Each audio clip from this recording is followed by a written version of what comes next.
Хәерле көн, Татарстан, хәерле көн, хөрмәтле телевизор караучылар.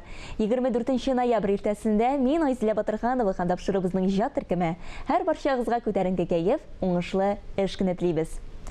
Бүгенге тапшыруда без сезнең игътибарга яктылыкка юл яручы Каюм Насыйри дип исемләнгән фильм карарга тәкъдим итәбез. Фильмның авторы тележурналист Мөршидә Җихан Каюм Насыйри шәхесен, аның иҗатын өйрәнгән һәм хәзер дә өйрәнүче фән эшлеклеләре белән бергәлектә бай материал туплады. Кем ул Каюм Насыйри?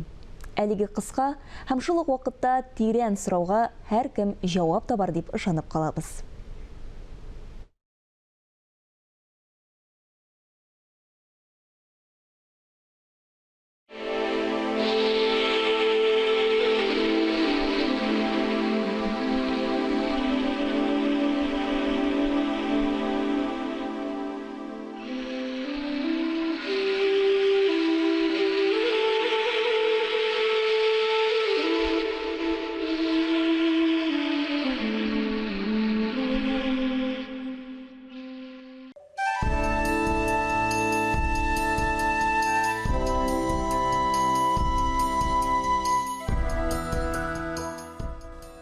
Каюм Насыйриның мөхите тиярга телибез. Аның җанын капшап карарга телибез, рухын. Каюм Насыйриның эшчәнлеге ул Шиһаб Мәрҗәниләр, Барудилар, Ризаәттин Фәхретдиновлар рәтендә торырга тиеш аның фәнни хезмәтләре, әмма ул шулай да. Затлы нәселдән Каюм Насыйри. Борынгы бабалары да затлы нәселдән укымышлар, бөтенесе дә гыйлем ияләре. Кайсы мулла булган, кайсы галим булган, кайсы укытучы булган, кайсы һәм башка хезмәт белән шөгыльләнгәннәр һәм аның бер абзыйсы дип әйтик инде. Мәскәүдә сәүдәгәр булган. Габделхай үзенең казнасыннан Каюм Насыйрига ай сайын 100 сум акча алырга рөхсәт язуы бирә. Абый, менә Ходаның рәхмәте. Энем, сөекле энекәем, бисмиллаһир-рахманир-рахим. Саум абый. Каюм Насыйри затлы тун кигән. Менә шушы абзасы аңа мөрәҗәгать итә. Сиңа бүләк итеп тун тектерергә телибез. Нинди фасоны, нинди булырга тиеш дип сорый. Каюм Насыйри әйтә, үзеңнеке шикелле билле тун тектерде. Күрәсез, Каюм Насыйри фәкыйрь киенмәгән. Инде дә килеп, Каюм Насыйри үзенең акчасына китаплар чыгарган. Ул бик зур галим буларак этнография буенча да, археология буенча да, музыка буенча да бик күп әсәрләр язган кеше, әдәби әсәрләр язган кеше, тәрҗемә иткән кеше, Кабуснама дигән, 40 вәзир дигән әсәрләрне без укып үстек аның име. Аның әдәби әсәрләре буенча, фәнни әсәрләре буенча татарның тарихын беләбез. Әле бит ул йолалар турында язган, аш-су турында язган, кием турында язган, ничек кыз куенына керергә, ничек өйләнергә, ничек мунча керергә икәнлекләренә кадәр, анда бит энциклопедия ул. Шулар өстенә әле тарихи вакыйгаларны язган. Аксак Каратунны без Каюм Насыйриның әсәре буенча беләбез, документаль әсәре буенча. Аксак Каратун, Лука Канашевич дип атала бу.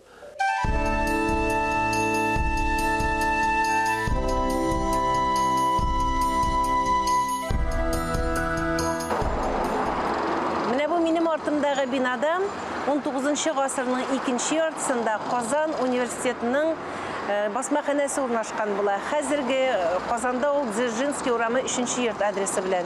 Әлеге типографиядә Каюм Насыйриның күп кенә хезмәтләре аерым алганда календарьлары басылып чыккан. 1871 елдан алып 1898 елга хәтле чыккан бу календарьлар. Берничә елны гына исәп калмаганда 24 тапкыр чыккан. Аны ел сайын әнә шулай дәвам итеп бару ул халыкны календарь укытырга, календарь укырга, календарьдан файдаланырга, кулланырга өйрәтү булып та торган. Аннан соң ул чорларда бит әле безнең татарча фәнни китапларыбыз, дәреслекләребез дә бик аз булган. Кайым Насыйри календарьлары менә шушы фәнни дәреслекләргә, фәнни хезмәтләргә булган сусауны да басып торган дияргә кирәк. Ягъни бер ел ул газета, журнал ролендә үтәгән, шулай ук фәнни китаплар, фәнни җыентыклар ролендә үтәгән. Аннан соң көндәлек тормышта кирәк була торган төрле киңәшләр җыентык ролен үтәп килгән әлеге календарьлар.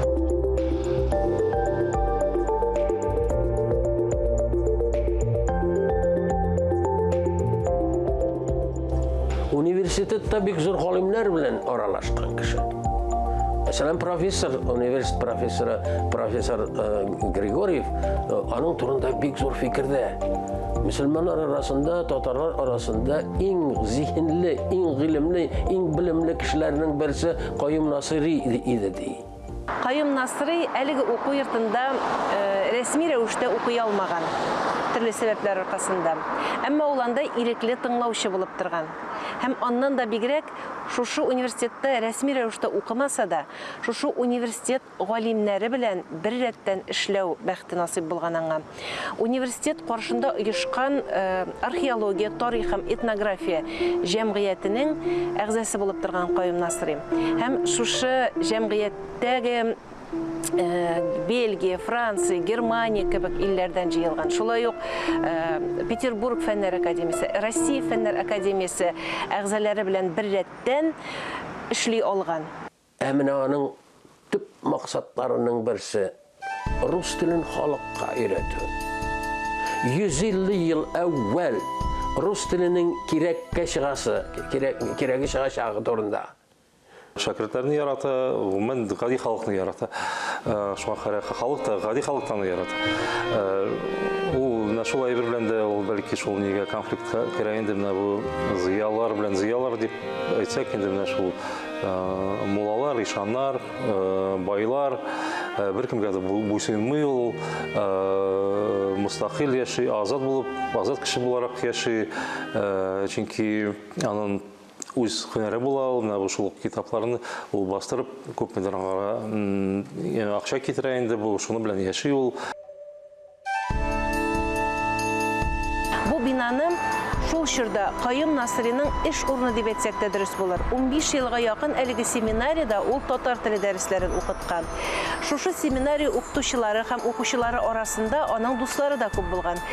Менә төрле сәбәпләр аркасында Каюм Насыйрига урыс Каюм дигән кушамат та тагылган була.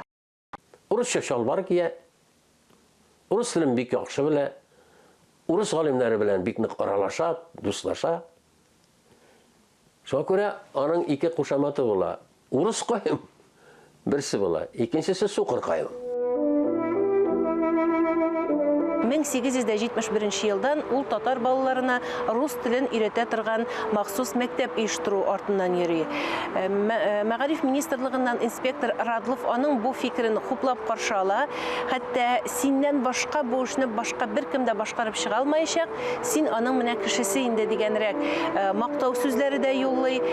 Шулай итеп Каюм Насыйри әлеге мәктәпне ачып җибәрә. Әмма аның бу мәктәп өчен бина, бүлмә табу проблемасы килеп баса. Татарлар арасыннан арендаға бүлмә бирергә теләүчеләр булмый, хәтта күп акча тәкъдим итсә дә. Шуннан соң Каюм Насыйри Мокрый дигән урамда ул әлеге көндә Сум, менә Үзәк стадион тирәләрендә була, пычрак, шундый дымлы урам инде, бу начар урам була ул вакыт өчен. Шунда икенче катта бер бүлмәдә балалар укыта башлый. Каюм Насыйриның истәлекләре буенча аста беренче катта исерткеч ичемлекләр сатыла торган кабак, янәшәдә фахишханә, тагын ишек алдында сыра кайнаталар. Урамга чыксаң сүгенү, бүлмә бина эченә керсәң сүгенү. Хәтта менә шушындый шартларда да 5-6 ел чамасы татар балаларына рус телен өйрәтү белән шөгыльләнә Каюм Насыйри. Әйтик, мисал өчен Ишмишансыннан яши инде. Ишмишан янына бармыйлар, Каюм Насыйри янына баралар. Чөнки ниндер кызык кайбер табарга була. Каюм Насыйриның өендә бит төрле станоклар, һәм приборлар, шундый кызык әйберләр серияларга күрсәтә. Алар нидер кызык табып, яңа мәгълүмат алып кайталар инде үзләренә. Күп нәрсәне өйрәнеп кайталар инде. Әнигә Каюм Насиргә барып. Ул ана Курайда ясаган, монда Курайлары төзелешеп ята име. Сыбызгыда ясаган, скрипкада ясаган, уйнаган, мандолинада, кыллы инструментларда уйнаган име.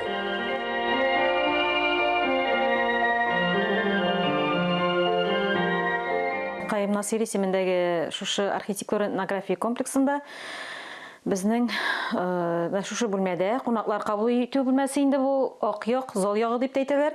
Шушында безнең шәһәр тибында эшләнгән, җиһазландырылган бүлмә инде бу. Монда безнең шушы секретарь шкаф һәм инде шушы диван кәнәфи бар үзең әйбит, аның үз кулы белән эшләнгән, һәм инде аның сәкесе бар сарайда. Шушы эш әйбере аның безнең алтын фонд булып саклана.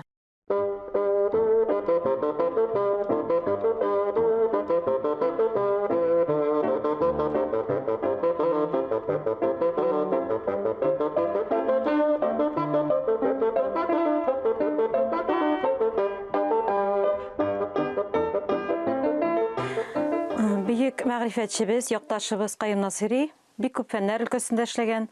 Аның математика, география, ботаника, үсемлекләр дөньясы һәм инде тел өлкәсендә, әдәбият өлкәсендә булган хезмәтләре бик күп мәгълүм. Әйбит.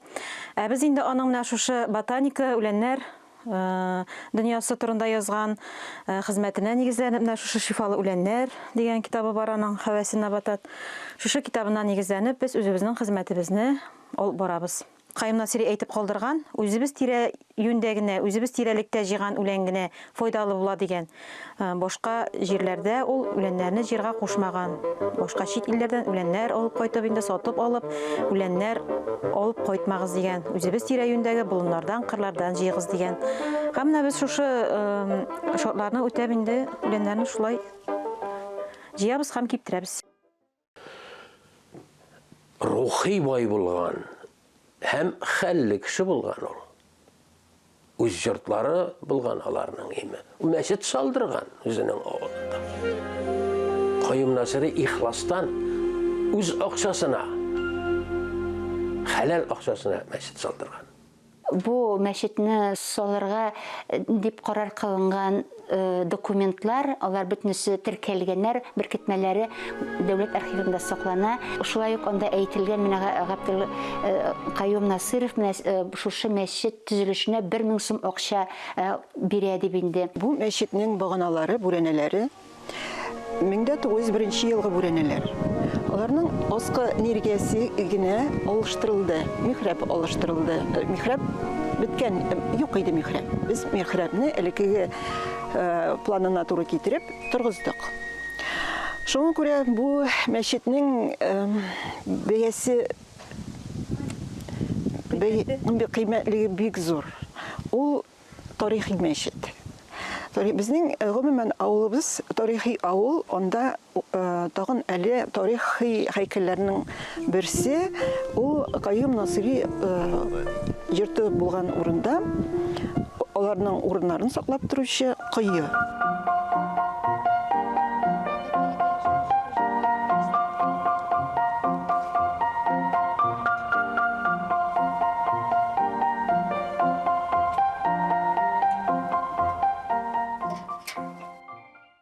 Biz монда басып торган мәйданда мәчет, Каюм Насириның һәйкәле, бюсты, ул бердән-бер бюст, бөтен республикада Каюм Насириның башка бюсты да, һәйкәле дә юк. Һәм арткы планда музей-библиотека. Ни өчен музей китапхана? Чөнки биредә Каюм Насири үзе вакытында, Каюм Насири исән вакытта нәшр ителгән китапларның кайбер үрнәкләре. Менә шушы китаплар безнең китапхананың, безнең музейның иң зур, иң кадерле экспонатлары булып санала. Каюм Насыйри күп еллар фольклор җыю белән шөгыльләнгән. Аның Казан һәм Казан янәшәсендә урнашкан төрле авыл халкыннан җыйган мифлары, әкиятләре, шанулары бергә тупланып 1868 елда бер җыентык булып басылып чыга. Каюм Насыйриның әлеге җыентыгы аннан соң килгән төрле галимнәрнең фәнни хезмәтләренә чыганак итеп хезмәт иткән. Мәсәлән, 1910 елда Кобловның «Мифология казанских татар» китабы басылып чыга. Менә шушы китапка кергән төрле образлар алар нәкъ менә Каюм Насыйриның әлеге фәнни хезмәтеннән алынганда. Шулай ук Бишуралар, Албастылар, Шүрәлеләр, менә бу образлар алар татар язучыларының, әдипләренең әдәби әсәрләренә дә чыганак булып торган. Яшел Үзән районының Кече Шырдан авылында менә ул балалар өчен сабан туйлары уздырган җирдә ул туплаган фольклор әсәрләре нигезендә яткан мифологик образларның сыннары урнаштырылыр дип торыла. Бу сыннар ачык һава астындагы музейны тәшкил итеп, килгән кунакларга, туристларга тагын бер кат Каюм Насыйриның иҗади тикшеренү мирасын искә төшереп торырга тиеш. Без үзебезнең киләчәгебезне туристлык маршруты белән бәйләдек. Һәм ул безнең төп максат. Чөнки фондны оештырганда да аның фондның төп максаты Каюм Насыйри исемен безнең замандашлар арасында популярлаштыру. Аны бөтен дөньяви шәхес, аны бөтен дөнья татарлары белә. Каюм Насыйриның бер әйткән сүзе бар. Мин күп кенә эшләремне башлап кына куям. Миннән соң килгән буын вәкилләре минем эшемне дәвам итәрләр. Каюм Насыйри бик зур татар халкына платформа әзерләп калдырды. Ул платформа буенча татар халкы бик иракка китте. Каюм Насыйриның иҗаты, мирасы өйрәнелгән, тулысынча без аны беләбез дигән сүз ул дөрес сүз түгел. Аны яңадан өйрәнергә кирәк. Һәм Каюм Насыйрины яңадан тулы бөтен әсәрләрен җыеп, яңадан бастырырга кирәк аның хезмәтләрен. Барысы да җыеп, хатларын да, анда хатларын карасак, мисал өчен аны буйсына язылган хатлар, анда нәкъ безнең хәзерге телдә язылган хатлар, ул 19 гасыр башы анда төрле әйтик анда әдәби булмаган сүзләр дә чырый анда. Мин шуңа сөенәм, Каюм Насыйриның урамы бар. Каюм Насыйриның үзенең туган ягында име истәлек ханәләре бар. Каюм Насыйриның иҗаты онытылмый. Аны белән Шырдан гына түгел, Казан гына түгел, Рәсәй генә түгел, бөтен исламият, ислам дөньясы горурланырга тиеш. Һәм без горурланабыз да.